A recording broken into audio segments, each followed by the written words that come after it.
Hello, I'm trying a video today looking at cauliflower, cauliflower couscous. So let's see what happens. I'm going to prep some of the vegetables and I'll see you soon.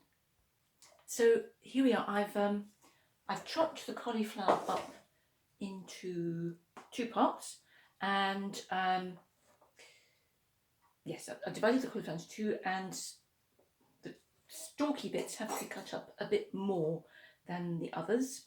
And I've also added 3 cloves of garlic to each of the 2 halves. One half I've already whizzed up, and that's looking quite smooth. So I will tip this into there, and then I'll do the other lot, and then we'll see what happens next. I have to say, the smell of this combined cauliflower and garlic is completely amazing. So I have here some red onion that I'm going to be softening gently in some olive oil, and then I shall add the cauliflower to it with some spices. So I've been cooking the red onion, you could use white, the red onion for about 10 minutes on a really low heat. So that's just softened up beautifully.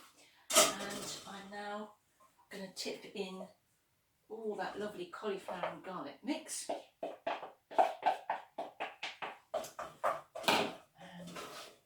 give that a quick stir.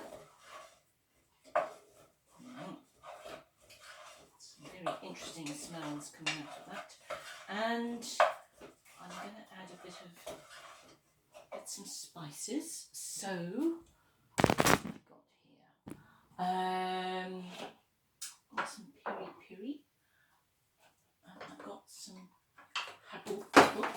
harissa, and some smoked paprika. I think that's going to be quite fun.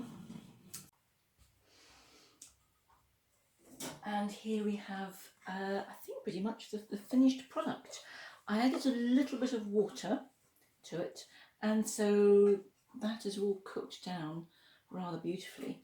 And yeah, so I shall have that with my supper, whatever my supper is going to be, when it's cooled down. So it's a recipe I've read about, and I've read several different recipes, so I just kind of brought them all together and made it up as I went along. These are the spices that I used. So harissa and smoked paprika and piri, and it was 1 red onion, 1 smallish cauliflower, and 6 cloves of garlic. That should keep the bugs away. So let me know what you thought of this.